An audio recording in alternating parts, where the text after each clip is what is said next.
히브리서 12장 8절에서 11절 우리 함께 봉독하겠습니다. 징계는 다 받는 것이거늘 너희에게 없으면 사생자요 친아들들이 아니니라.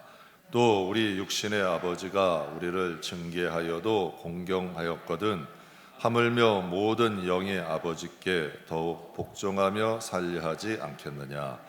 그들은 잠시 자기의 뜻대로 우리를 징계하였거니와 오직 하나님은 우리의 유익을 위하여 그의 거룩하심에 참여하게 하려 했느니라. 무릇 징계가 당시에는 즐거워 보이지 않고 슬퍼 보이나 후에 그로 말미암아 연단받은 자들은 의와 평강의 열매를 맺느니라. 아멘.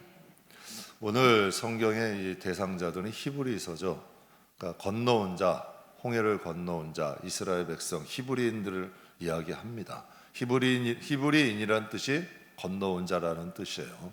즉 신약으로 얘기하면 세례를 받은 자, 구약에서는 홍해를 건너온 자, 또 신약엔 우리에게는 세례를 받은 자, 이런 자들, 그러니까 믿는 하나님의 자녀들에게 말씀하시는 건데, 하나님 아버지께서는 육신의 아버지가 우리를 양육하듯이 하나님도 하나님 자녀를 양육하신다라는 뜻이에요.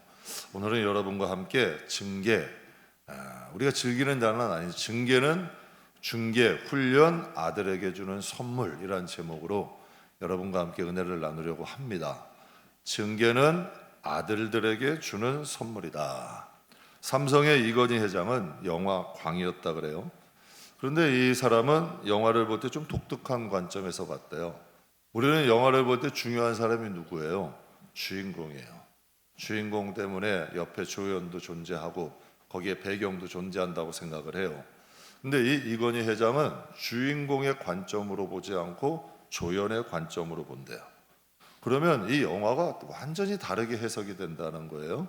그러니까 주인공이 아니라 조연이 주인공으로 해서 그 영화를 해석을 하면 그 영화는 완전히 다른 관점으로 해석이 된대요. 그러니까 그런 관점을 가지고 경영을 하다 보니까 그 경영에도 큰 도움이 된다는 거죠. 사장의 관점이 아니라 직원의 관점, 또 이런 소비자의 관점으로 자꾸 받아보니까 이것들이 좀 다르게 관점으로 보이기 시작한 거고 경영에도 도움이 되었다고 합니다. 본문 말씀에 보면 징계는 다 받는 것이거늘 너희에게 없으면 무엇이다? 사생자요 친아들이 아니다. 그래서 징계라는 뜻은 원어는 훈련, 연단이란 뜻이에요. 그러니까 훈련, 연단은 하나님, 히브리인, 건너온 사람들은 다 있다는 거예요. 홍해를 건너온 사람, 세례를 받은 사람, 하나님은 다 훈련하신다는 거예요. 연단하신다는 거죠. 그럼 사생아는 뭐냐면 시대적 배경을 한번 보자고요. 우리도 여러분 옛날에는 여러분 사생아라는 것은 종을 통해 낳은 아들이에요. 그러니까 여종의 아들 이런 뜻이에요. 그러니까 성경의 배경은 그 당시에도 종의 아들이란 뜻이에요. 종의 아들의 특징은 대를 잇지 못해. 상속이 불가능한 거죠. 이게 종의 아들이에요. 그러니까 너희는 사생아가 아니래요. 너희는 나의 친아들이래, 성경의 표현은. 그래서 9절 말씀에 보면 육신의 아버지가 있듯이 영의 아버지가 있다는 거예요. 여러분이 다 육신의 아버지가 계시듯이 성도의 아버지는 하나님 아버지라는 거예요. 그러니까 하나님께서 이렇게 말씀한 하나님 아버지께서 너희는 사생아가 아니라 너희는 나의 누구다? 친아들이다. 즉 성령으로 거듭남을 통해 낳으신 하나님의 아들이라는 거예요. 그래서 즉 하나님께서 성령을 통해서 거듭난 아들들은 하나님이 훈련하신대요. 하나님이 연단하신다는 거죠. 여러분 자녀들 키우시죠?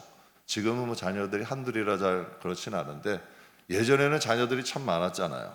근데 자녀들도 특징이 있어요. 훈육이 되는 자식이 있고 훈육이 안 되는 자식이 있어. 참 부모의 말대로 잘 따라주고 훈육이 되는 자식이 있는가 하면 훈육이 안 되는 자식도 있어요.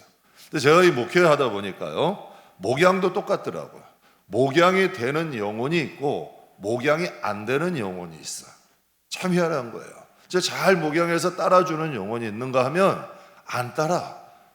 자기 생각대로 신앙생활 하시는 분이야. 목양이 안 되는 영혼도 있어요. 근데 하나님도 마찬가지더라고요. 성경에 보면 가인과 아벨 무슨 차이일까요?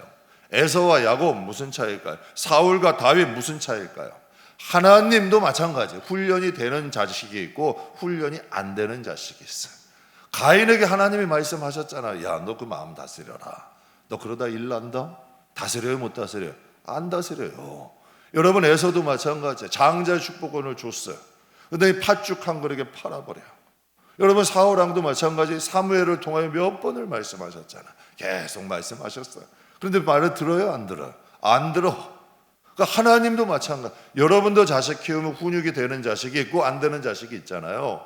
하나님도 마찬가지라니까. 여러분, 훈련이 되는 자식이 있고 안 되는 자식이 있어요. 그러니까 인간의 관점으로 볼 때 징계 좋아하는 사람은 아무도 없어요. 근데 하나님의 관점에서 한번 보자고요. 그럼 인간의 관점에서 우리는 훈련을 좋아해요, 안 좋아하잖아요. 연단 안 좋아해요. 그냥 가만히 냅뒀으면 좋겠어. 교회를 왔으니까 그냥 편안하게 그냥 난 건드리지 마시라는 거예요. 앞문으로 왔다 뒷문으로 가든지 그냥 조용히 예배만 드리고 가겠대. 이제 훈련 받기는 싫다는 거죠. 근데 하나님의 관점에서 한번 보자고요. 훈련과 연단 없이 변하고 성장하겠어요? 여러분, 훈련과 연단 없이 변화가 되겠냐고, 성장하겠냐고요. 여러분, 훈련과 연단 없이 순종이 가능하냐는 얘기예요. 세상에서도요, 뭐 하나 잘하려면 여러분 훈련해야 돼요, 안 해야 돼요? 자전거 하나 타는 것도 수천 번이 넘어진대요. 아니, 어린아이도 여러분 걸음걸이 하려면 수천 번은 넘어져야 되고요. 자전거 하나 배우는 것도 수백 번은 넘어져야 자전거 타요. 세상에 훈련 없이 잘할 수 있는 것은 아무것도 없죠. 그런 관점에서 보면 하나님의 징계는 화일까요, 복일까요? 하나님의 입장에선 굉장한 배려예요. 하나님이 우리에게 그렇게 하실 필요가 없거든요. 그러나 히브리인에게는 내가 그렇게 한다는 거예요. 건너온 사람, 세례받고 하나님의 자녀된 사람에게는 하나님이 징계도 하고 훈련도 하신대. 근데 11절에 기가 막힌 말씀이에요. 무릇 징계가 당시에는 어떻게 보인대요? 즐거워 보이지 않고 슬퍼 보이는, 하나님도 아신다는 거예요. 징계가 당시에는 즐거워 보이지 않죠. 슬퍼 보이죠. 그러나 후에 그로 말미암아 연단 받은 자들에게는 어떻게 된대요? 의와 평강의 열매가 있다는 거예요. 훈계라 징계라는 것이 즐겁지 않아요. 슬퍼 보여요. 그러나 그 연단을 통과하면 성경에는 열매가 있다는 거예요. 여러분, 하나님도 훈련하실 때 알고 계세요. 징계가 즐거워 보이지 않고 슬프다는 거 하나님도 알고 계시잖아요, 성경에. 그러나 훈련을 통해 연단을 하는 사람은 뭐가 있대요? 변해요. 성장해요. 열매 맺는다는 거지. 교인도 똑같은 거예요. 여러분도 교인들 한번 봐보시면 여러분, 훈련을 통해서 연단 받은 영혼, 훈련을 통해 연단을 통과한 영혼, 훈련 자체 거부하고 훈련이 안 된 영혼, 분별이 돼야 안 돼요. 분별이 돼야 안 돼요. 된다니까요. 제가 뭐 운동 좋아해요. 축구 참 좋아하는데요. 운동장에서 볼 차는 거 딱 보면 저 사람은 선출, 이게 이제 줄임말이에요. 선수 출신. 이게 선출인지 그냥 일반인인지 분별돼요.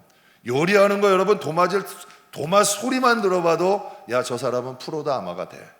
도마 소리가 여러분 다다다다닥 나면 그 사람은 프로야. 그 사람은 여러분 딱 봐도 음식 잘하는 거예요. 여러분, 못 박는 거 한 번만 딱 봐도, 망치질하는 모습만 봐도 저 사람은 일할 수 있다 없다가 분별이 되잖아요. 성도도 똑같다니까요. 훈련을 통해 연단을 통과한 사람은 다르다는 거예요. 이게 구별이 된다는 거죠. 성령은 항상 두 가지로 역사하세요. 어떻게 역사하시냐면 은사와 열매예요. 여러분 꼭 아세요. 은사 좋아하시는데요, 은사는 남 좋은 일 시키는 거예요. 은사는 남 좋은 일 시키는 거고요, 열매는 나를 위한 거예요. 그래서 성경에 보게 되면 은사보다는 열매예요. 은사보다는 열매를 더 중요하게 여기신다는 거죠. 예수님이 마태복음 13장에 보게 되면 네 가지 땅에 대한 비유를 하세요. 여러분 잘 아시죠? 길가 땅 나오고 돌밭 땅 나오고 가시떨기밭 나오고 좋은 땅 나와요. 여러분, 이 밭이라는 건, 땅이라는 건 마음에 태어날 때부터 갖고 나온 천성이에요. 이 길가밭이 있어. 참 이상하게 부모 잘못 만나서, 또 가문이 그래서 길가밭, 돌짝밭, 가시떨기 밭을 가지고 나올 수도 있어. 이건 천성이야. 천성이에요. 이게 갖고 나오는 마음의 밭이죠. 그렇다면 여러분, 그 타고난 천성 그대로 방치해야 될까? 나는 날 때부터 이런 밭이니까 그냥 방치해야 되냐는 얘기예요. 제가 큰아버지가 홍천에서요, 강원도 홍천에서 그 목장을 하셨어요. 제가 한 달 살이 겸하면서 거기서 일을 도와드린 적이 있는데요. 봄에 이제 소들을 먹이 풀을 키워요. 그럼 밭을 가보면 어때요? 겨울 지나고 나면 밭이 딱딱해요. 씨에 하나 뿌려도 거기에 씨가 들어가지도 않아. 그러니까 할아버지가 그 큰아버지가 이렇게 그 겨울 내내 거름을 모아둬요. 그 경운기로 가서 군데군데 밭에다가 거름 뿌리는 거예요. 그러면서 경운기에다가 여러분 그 밭을 뒤집는다 그래요. 그래서 여러분 경운기로 그 밭을 다 뒤집는, 거름을 군데군데 뿌려놨던 것을 밭을 다 뒤집어요. 그러면 흙이 부들부들부들해지는 거예요. 거기다가 씨를 뿌리면요, 조금만 지나면 여러분 막 풀이 자라기 시작하는데 여름 되기 전에 제 키보다도 더 크게 자라더라고요. 여러분 밭도 그냥 뿌리는 게 아니더라고요. 거름 주고 여러분 밭도 뒤집고 나면 여러분 거기에 열매 맺어요. 성경에 보면 하나님은 무엇으로 비교하세요? 농부로 비유하세요. 하나님은 기가 막힌 농부세요. 길가밭, 돌밭밭, 길가 땅, 여러분 돌밭 땅, 가시떨기 땅, 하나님은 좋은 방을 만드실 수 있는 분이라는 거예요. 하나님은 여러분 우리에게 열매 맺게 하기 위해서요, 길가밭도 좋은, 길가 땅도 좋은 땅 만드시고, 돌밭 땅도 좋은 땅 만드시고, 가시떨기밭 땅도 좋은 땅 만드시는 거예요. 이것을 영적으로 얘기하면 징계라 그러고 훈련이라 그러고 연단이라 그러는 거죠. 그래서 11절 말씀에 징계가 당시에는 즐거워 보이지 않고 슬퍼 보이나 후에 그로 말미암아 무엇을 된 자? 연단 받은 자들에게는 의와 평강의 열매를 맺느니라. 즉 여러분 훈련의 목적은 뭐냐는 얘기예요. 훈련의 목적은 열매예요. 훈련의 목적은 열매라는 것은 그 영이 성장하고 혼이 변화될 때 열매를 맺을 수 있는 거죠. 여러분 교회 안에 이렇게 가만 보면요, 일 잘하는 사람을 일꾼이라 그래요. 근데 저는 약간 반대예요. 일 잘하는 사람을 일꾼이라 그러고 일 잘하는 사람을 인정해요. 그리고 교회 안에 일을 잘하면 일로서 인정받으려는 교인들이 있어요. 죄송한 표현인데요, 그건 종의 마음이에요. 그건 아들의 마음이 아니고 종의 마음이에요. 일 더 잘하는 사람이 오면 인정 못 받잖아요. 그 사람은. 여러분 일 더 잘하는 사람이 오면 그 사람은 밀려나야 되는 거 아니에요. 그러면 그 사람이 나보다 일은 더 잘해. 그런데 나도 여러분 어떻게 하든지 여러분 그럼 인정을 넌 받아야 돼. 그럼 교회 안에 뭐가 있겠어요? 시기하는 거예요. 질투하는 거예요. 교회 안에도 모함을 하는 거예요. 이러한 일들이 여러분 이 교회 안에도 발생하게 되는 거예요. 여러분 한번 보세요. 종이 아무리 일을 잘해도 자식과 비교 대상이냐고.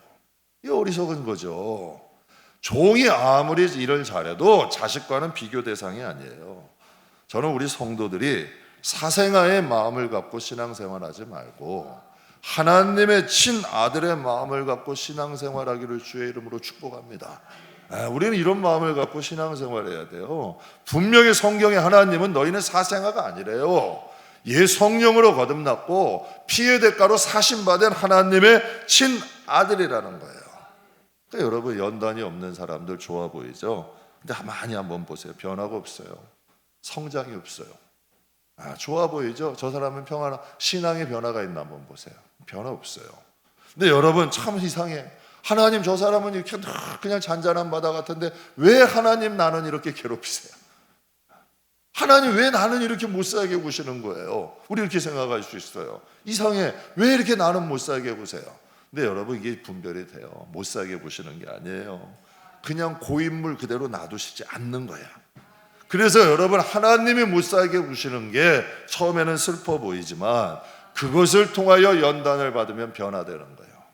성품이 변화돼요. 믿음이 성장해요. 그럼 반드시 하나님의 열매를 맺히게 하는 역사들이 일어나는 줄 믿습니다.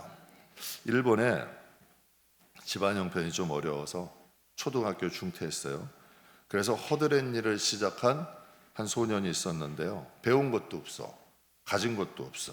그러니까 할 수 있는 게 뭐예요? 다른 사람보다 더 부지런하게 무슨 일을 하든지 배우려고 노력을 하는 소년이 있었어요. 그러더니 이 소년이 조금씩 이제 성장하고 나이가 들면서 이런 이력을 남겼대요. 20대에는 마츠시다 전기회사를 창업하고요. 30대에는 창업한 회사를 일본 최고의 기업으로 성장시켰대요. 또 50대에는 전문 경영 컨설턴트로 어려운 기업들을 돕기 시작하고 60대에는 자기의 꿈이었던 이제 작가로서 등단을 했대요. 그리고 70대에는 평화주의자로 많은 사람에게 교육자로 인생을 마쳤대요. 이 사람이 여러분 1번 경영의 귀재라고 불리는 사람인데 그는 자신의 성공 비결을 세 가지로 표현을 해요. 세 가지가 뭐냐면 가난했기 때문에 나는 더 부지런한 습관을 가졌고 나는 몸이 병약하기 때문에 건강관리를 철저히 했고 나는 배우지 못했기 때문에 모든 사람을 스승으로 여기고 배웠다 그래요. 그럼 여기서 한번 보자고요. 그 사람은 가난했어요. 몸이 약했어요. 또 배우지 못했어요. 분명히 이건 화잖아요. 슬픈 일이잖아요. 출발점이 다른데. 가난했어요. 몸도 약해. 여러분 또 그리고 배우지도 못했어요. 이건 분명히 화가 맞아요. 이건 슬픈 일은 맞아. 그러나 그 슬픈 일과 화가 있었기 때문에 그 사람이 어떻게 됐을까? 그 사람이 오히려 발전할 수 있는 계기가 됐다는 거예요. 여러분 때로는요 우리가 가지고 있는 약점이 오히려 우리를 성장시킬 수 있는 원동력이 되기도 해요. 제가 한번 그 신동엽 씨하고 그 가수 B라는 사람이 대화하는 거 들었어요. 근데 B라는 사람의 가정이 정말 어려웠대요. 먹고 살기도 없고 홀어머니가 키우셨는데 어머니가 아파도 큰 병원에 데려가지도 못할 정도로 가난했대요. 그 정도로 가난했대. 그래서 어머니가 돌아가시는데도 제대로 치료도 못 해드렸다는 거예요.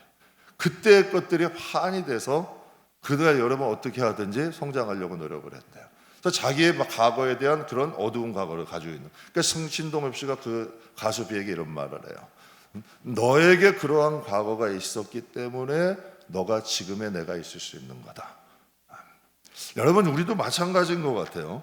여러분 주력 하나님께서 우리를 신앙 안에서 훈련시키고 연단시키는 것이 하나님이 왜 우리에게 이런 시간을 주시겠어요? 하나님이 때때로 이런 시간이 와요. 우리가 그것을 다루기는 싫어도 우리는 그 과정을 누구나 다 통과하고 있어요. 그러나 그것을 통해서 연단을 받아서 나오면 신앙은 성장해요. 변화돼요. 그럼 반드시 하나님이 원하시는 건 열매를 더 많이 맺히게 하기 위해서 가지를 깨끗하게 하신다 그랬어요. 그러니까 하나님이 나를 훈련시킬 때 왜 하나님 나만 괴롭히세요? 하나님이 나를 연단하세요. 하나님 왜 나만 힘들게 하시는 거예요? 불평하지 말고 하나님이 나를 통해 열매를 맺게 하시려는 과정이라는 생각을 가져야 돼요. 이것을 통하여서 우리가 이 연단을 잘 통과하면 반드시 하나님은 나에게 축복을 해주실 거라는 약속을 선포할 줄 아는 믿음의 사람이 되어야 되는 거예요. 그걸 하나님이 우리에게 원하시는 거죠. 제가 20대 초반부터 전도사 생활을 했는데요, 좀 고생을 했어요. 20대 초반에 정말 어려운 교회를 섬겼어요. 사례비는 교사하고요, 먹을 것도 변변치 않았어요.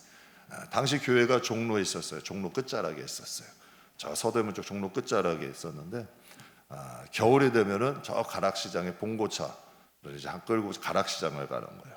가락시장을 가게 되면 자판의 아주머니들이 배추를 다듬어 트럭 딱 대놓고 배추를 다듬어. 그래가지고 그거를 이제 옛날에는 망에 딱 포장해가지고 팔았어요. 그럼 다듬으면 옆에서 우거지들이 이제 나오는 거예요. 거기 쪼그려 앉아서가지고 우거지 걷는 거예요. 그리고 우거지 딱 걷어가지고 모아서 봉고차에다 싣고 이제 교회로 오는 거죠. 그럼 이제 교회로 오면 이제 노란 누런 데 큰 통이 있어요. 마당에 조그만 마당이 하나 있었는데 거기다 땅을 파가지고 그거 심어놓고 간주 별로 없어. 그냥 고춧가루 소금이 전부야. 고춧가루 소금 해가지고 슬슬 해가지고 그거 이제 겨울에 이제 땅에다가 파묻어 놓는 거예요.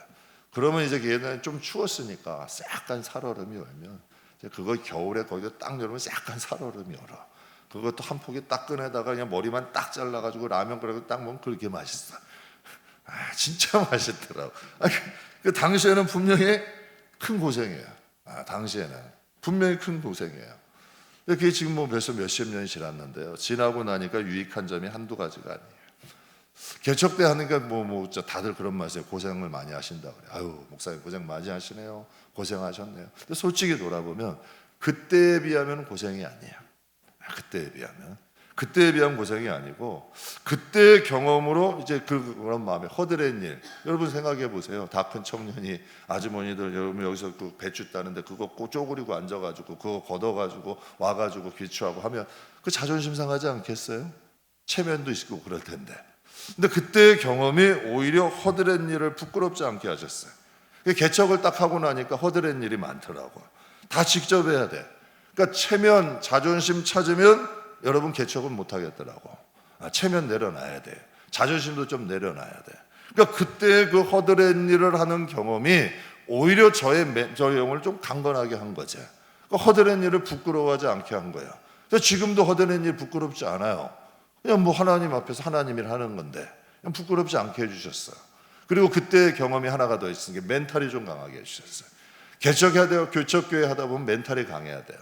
여러분, 교회 안에서 목회가 힘든 것은 몸으로 하는 일도 힘들지만 정신적인 스트레스가 있어. 왜? 여러 사람들을 다 상대해야 되니까.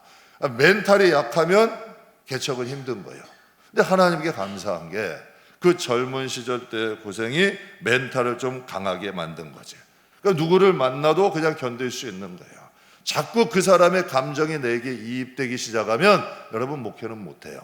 나를 분리시킬 줄 알아야 돼. 내 멘탈을 지킬 줄 알아야 되고 내 길을 갈 줄 아는 사람이 돼야 돼. 그래야 무슨 일이든지 할 수가 있거든요. 그러니까 당시의 젊은 시절에 여러분 그때의 고생이 오히려 저에게는 큰 유익이 되더라고요. 여러분 이런 제목 들어보셨을 거예요. 아프니까 청춘이다. 나는 큰 베스트셀러예요. 어른들은 청년 때 고생은 별거 아니라 그래. 그때가 오히려 좋을 때래. 어른들이 그런 말씀 많이 해요. 청년 때 아이고 너가 하는 고생도 아니야. 내가 할 때는 더 했어. 뭐 이런 말들 많이 해요. 지금이 좋을 때야 이런 말들 하죠. 그럼 저는 묻고 싶어. 그럼 그 어른들은 청년 때 아프다고 신음하지 않았냐는 얘기. 그 어른들도 청년 때 아프다고 신음했을 거 아니에요. 청년 때는 여러분 아프지만 왜 어른이 지나고 나면 그것이 행복이라고 얘기할까? 왜 본인들도 분명히 아팠는데 지나고 나니까 왜 그것이 행복이었다고 얘기를 할까요? 청춘 때는 마음도 어린 순가 같아. 다 처음 겪는 일이거든. 그러니까 생소한 일이야. 그러니까 당연히 조그마한 일도 아플 수밖에 없어. 그런데 그 청년들이 한 해 한 해 지나다 보면 마음에 굳은 살이 생기는 거지. 좀 단단해지는 거예요. 그래서 여러분 청년들, 좀 젊은 여러분 학생들, 청년들에게 가르치려 하는 말보다는 기다려주는 게 좋은 어른이에요. 쓴소리 한다고 여러분 가르치려 하지 말고 그 옆에서 자리를 좀 딱 지켜주고 기다려주면 오히려 여러분 시간이 지나면 알아서 자연히 단단해지고 신앙도 좋아져. 그래서 좋은 어른들은 그것을 알기 때문에 기다려주는 거야. 기도해주고 기다려주다 보면 그 곁에 있어준 것만으로도 든든해. 여러분 제가 전도사 시절 고생은 제 인생에는 큰 자산이 되었던 것 같아요. 사도 바울이 이런 말을 해요. 빌립보서 4장에 우리 같이 한번 읽어보죠.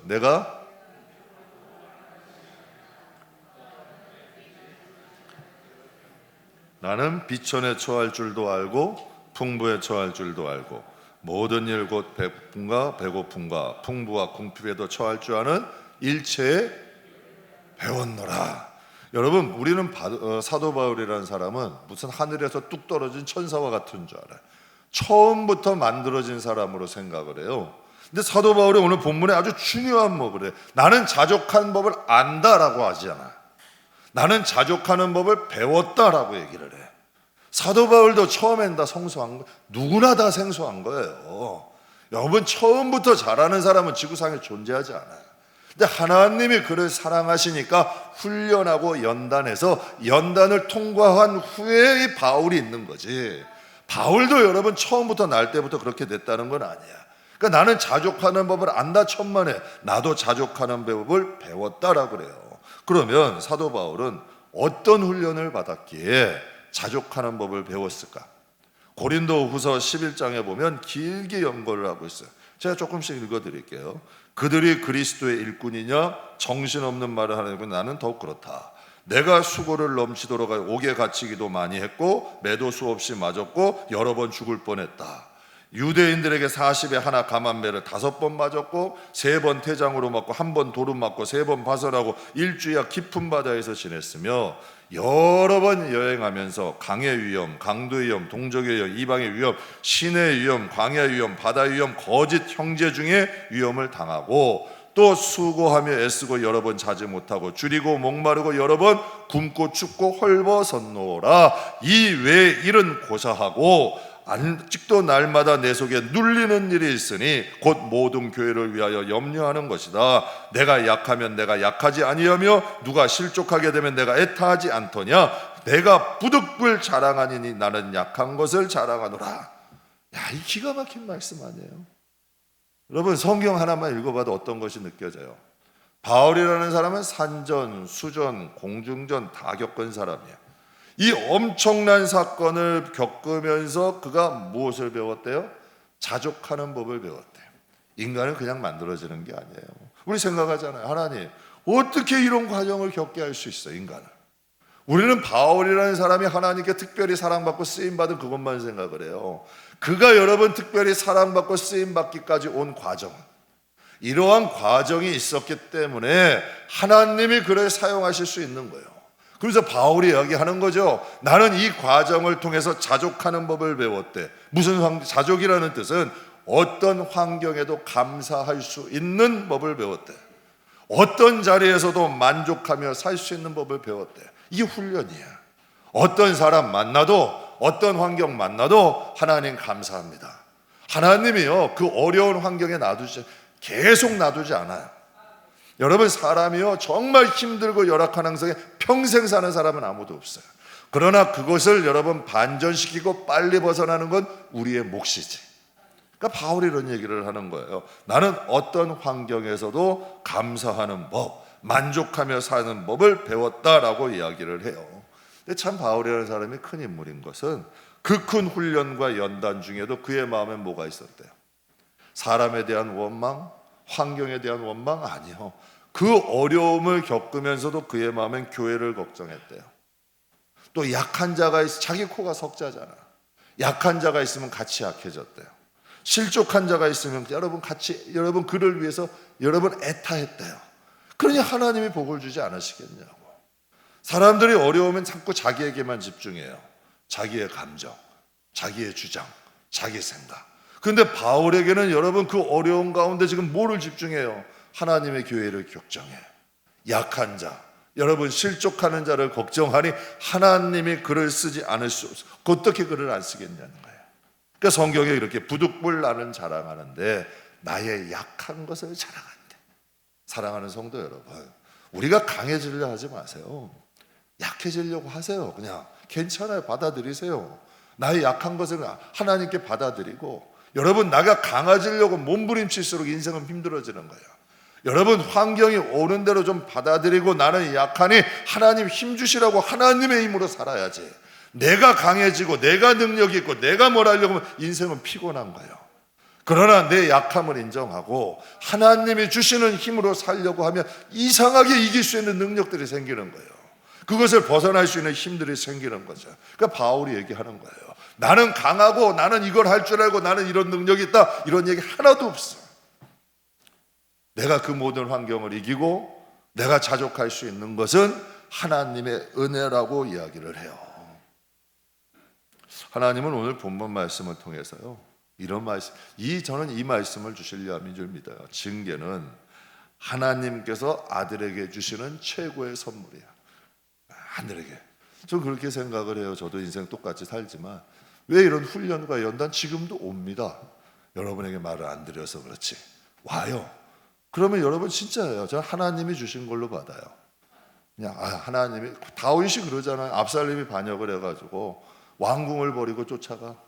그의 아내들은 여러분 검탄을 당하고 정말 얼마나 수치와 모욕이야. 그런데 여러분 나가는데 시므이라는 사람이 여러분 조롱을 해요. 그랬더니 그의 옆에 있던 장수가 뭐래요? 저 죽은 개와 같은 내가 단칼에 베버리겠습니다. 그때 여러분 다윗이 뭐라 그래요? 하여튼 놔둬라. 하나님이 저에게 저렇게 하라고 허락하신 거니까 그냥 하나님이 놔두라는 거예요. 모든 것을 여러분 다윗이라는 사람은 하나님이 주신 것으로 받아들이는 거예요. 그러니 어떻게 하나님이 축복하지 않으시겠어요? 저는 그렇게 생각해요. 여러분, 우리를 하나님이 선택하셨다는 것을 믿으신다면 우리의 주변에서 일어나는 환경들은 하나님이 아시는 거예요. 하나님이 허락하지 않으시는 것은 우리에게 돌아오지 않아. 그러니까 그것을 하나님의 입장에서 생각을 하고 해석을 하며 풀어나가야지. 그래야 우리의 영혼도 성장하고 하나님이 주시는 은혜도 경험할 수 있다는 거죠. 징계라는 훈련과 연단은 하나님이 나에게 주신 최고의 선물이야. 여러분, 복만 왜 즐거웠겠어요? 그 복이 오려면 당연히 다른 과정이 있어야 되는데, 무엇인가 땀 흘리고 수고한 게 있으니까 복이 오는 거 아니에요. 복만 즐거워할 게 아니라 여러분, 어려움과 힘듦도 그것을 견뎌내면 그 다른 복은 또 올 거 아니냐는 얘기예요. 여러분, 열매 하나에 우린 만족하지 않잖아요. 나무가 있어야 되잖아. 그러려면 어떻게 해야 돼요? 여러분, 복을 누리기도 하지만 어려움도 찾아와. 그러나 그 훈련과 연단을 통해 내 그릇이 조금 넓어지면, 내 마음이 넓어지면 채우시는 것도 넓어지는 거예요. 제가 그랬다니까, 예전에 전도사 때. 왜 저분은 하나님이 저렇게 은혜 주시고, 은혜도 크고, 왜 나는 이 모양이고, 왜 나는 이렇게 은혜를 안 주시지? 제가 깜짝 놀란 게 깜짝 놀란 게 뭔지 아세요? 하나님이, 제가 그분들의 그 모든 지나온 흔적들을 보면서요, 거저가 없다는 걸 느꼈어요. 하나님께는 공짜 없구나. 다 그 걸어온 삶들이, 여러분, 겉은 멀쩡해 보여도요, 다 걸어온 삶의 발자취들이 있어. 그러니까 하나님이 복을 주시는 거예요. 하나님이 역사하시는 거죠. 저 그렇게 생각해요. 징계, 훈련, 연단은 하나님이 우리에게 주시는 최고의 선물이에요. 여러분, 이 세상에요, 자식이 고생하는 거 좋아하는 부모가 과연 몇 명이나 될까?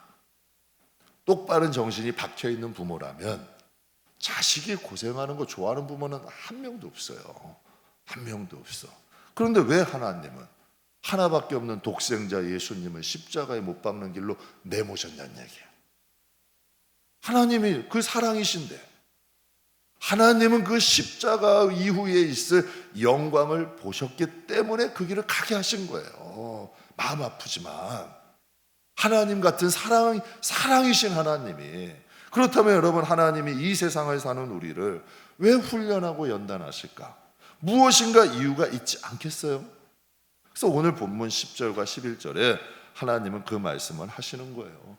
그들은 잠시 자기의 뜻대로 우리를 증거하거니와. 이건 육신의 아버지야.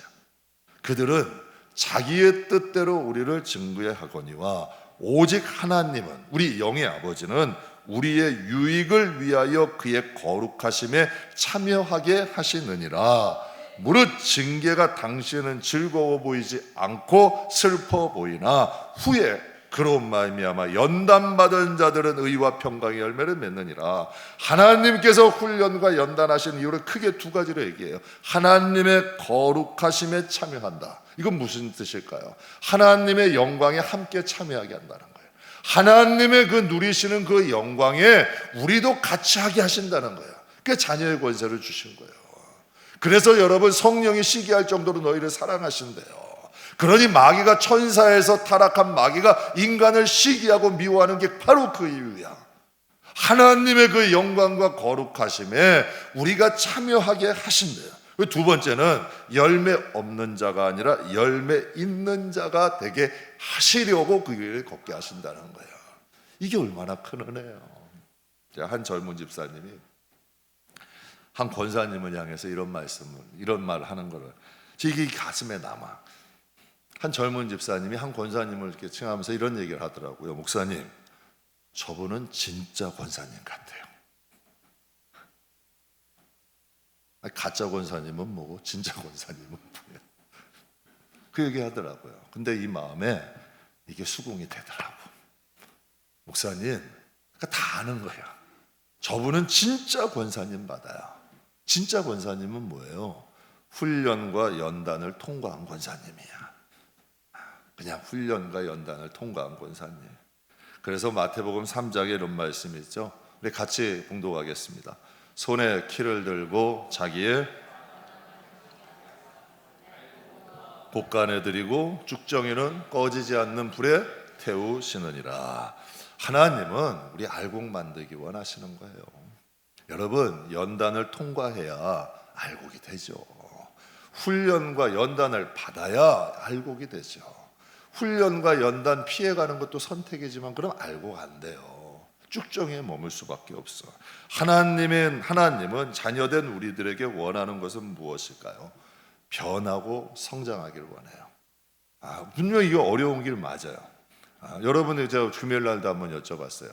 여러분, 바른 신앙 갖기가 쉬워요, 어려워요? 이 세상에서 바른 신앙을 갖는 게 쉬워요, 어려워요? 그럼 여러분께 한번 여쭤봐요. 그러면 저도 바른 목회하는 게 쉬울까 어려울까? 쉬운 길 아니에요. 같이 가자는 거예요. 저도 바로 여러분 보면서 정신 차려서 가고, 여러분도 또 정신 차려서 쫓아가고, 그러면 우리도 하나님 앞에 알곡 될 거 아니에요. 이 시대에 하나님이 진짜 좀 변화되고 성장해야죠. 하나님, 옛사람이 새사람 되고, 육신의 사람이 영의 사람 되고, 여러분 변화되고 우리의 믿음이 성장하면 성장한 만큼 바라보는 게 틀려. 믿음은 바라는 것들의 실상이라 그러잖아요. 믿음이 자라야 보이는 게 달라지고, 믿음이 달라야 가는 곳이 달라지는 거예요. 믿음이 없으면 가는 곳이 여러분 정확해지지가 않아요. 믿음이 있으면 보여지는 게 틀려. 믿음이 있으면 가는 곳이 달라지는 거죠. 그래서 여러분 변하고 성장하면 자연히 쫓아오는 게 있어요. 열매를 맺어요. 여러분 열매를 맺는 영혼이 되기를 원한다면 첫째 뭐가 돼야 돼요? 포도나무 진액이 흘러야지. 그렇잖아요. 돌감람나무였던 우리가 거기서 좀 딱 잘라지고 참감람나무에 접붙여서 그 예수님의 그 진액이 흘러야죠. 그러다 보면 여러분 우리의 우리도 변화되는 거예요. 여러분 묘목이 이쁘긴 해요. 조그만 나무들이. 그러나 이쁘기는 해도 열매는 못 잖아. 그러니까 하나님이 우리에게 원하시는 건 변화되고 성장하기를 원하시는 거죠. 우리 8절의 말씀 마무리하면서 8절 말씀 우리 같이 한번 큰 소리로 읽겠습니다. 징계는 다 받는 것이거늘 너희에게 없으면 사생하여 친아들이 아니니라. 그러니까 하나님이 우리는 이거 진짜 이 말 한마디만도 진짜 우리가 하나님을 만나면요 이 말씀 한마디도 감동이야. 그 하나님이 우리를 친아들이래. 그런데 여러분 뭘 믿고 뭘 의심하고 여러분 갈 게 뭐가 있어요? 진짜 믿고 쫓아가 보는 거죠. 그럼 거기에 얼마나 놀라운 일들이 있겠어요. 신앙의 포커스 어디 맞춰야 될까요? 여러분 이제 신앙의 포커스를 그냥 아유 복이래 복이 이런 거 여러분 이제 우리 다 알잖아. 별거 아니에요 그거는. 뻥도 많고 참 희한한 것도 많아. 그런 거 이제 우리 쫓아갈 때 아니잖아요. 진짜 신앙의 포커스 어디 맞춰야 돼요? 진짜는 뭘까? 훈련과 연단을 통해 변화와 성장을 추구하세요. 그럼 진짜 열매는 거기에 맺혀. 우리의 신앙의 포커스는 하나님의 훈련과 연단을 통해서 우리 변화되고 성장합시다. 그래서 정말 하나님 앞에 열매 맺는 하나님의 친아들이 다 되시기를 주님의 이름으로 축복합니다.